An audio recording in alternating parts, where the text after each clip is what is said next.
日每日樓市係由28House揾樓 App 贊助播出。我要一日空間，我要2人食免費啊！我要3邊6床啊！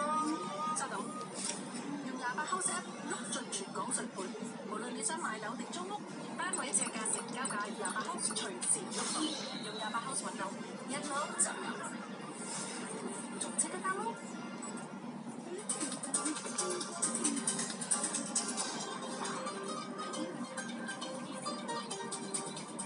樓市氣氛逐步改善，大利公佈嘅樓價指數回升，見超過2年半高位。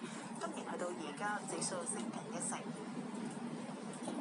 反映5月下旬市況嘅中原城市領先指數最新到157.94，按星期升0.31%。年初去到而家累升9.6%，同歷史高位嘅跌幅進一步收窄去到大約1成7。中原地產話，用家同埋投資者積極入市，新盤銷情理想，發展商求量之外，亦都開始求價。另外，二手業主反價，亦都獲得買家追價承接，相信樓價升勢延續。繼琴日首批單位開標造勢之後，新世界發展嘅玫瑰街項目緊接推售攻勢，突擊開價。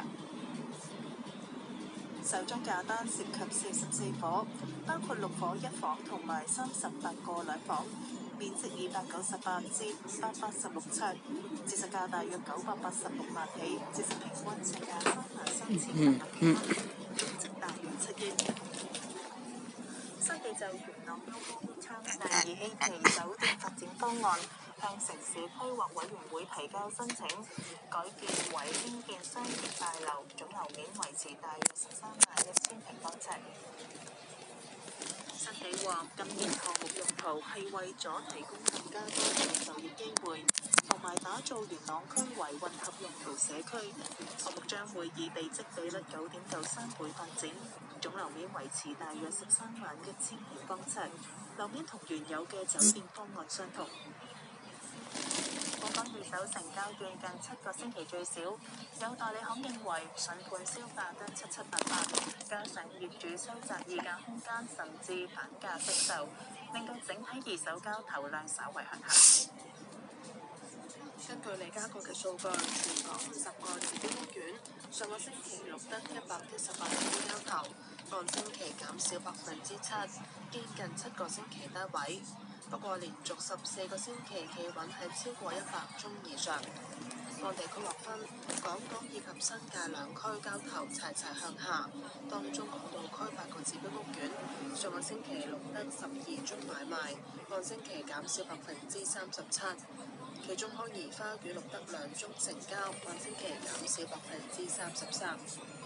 而南豐新村、嘉亨灣、杏花村以及海怡半島亦都齊齊補蛋。新界區方面，21個自標屋苑上個星期錄得45宗買賣，按星期少1成7。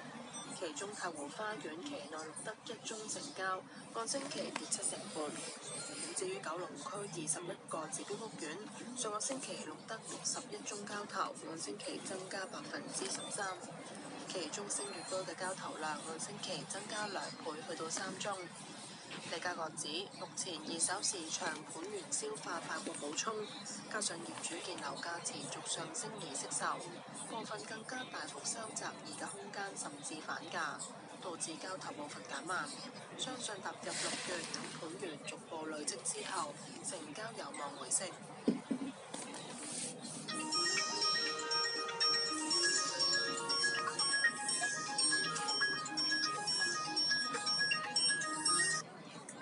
28House 揾樓 App 日每日樓市係由28House 揾樓 App 贊助播出。我要一日空間，我要2人食免費啊！我要3邊6床啊！收到，用28House App 碌盡全港水盤，無論你想買樓定租屋，單位呎價成交價28House隨時喐動，用28House 揾樓，一碌就有，仲即刻 download。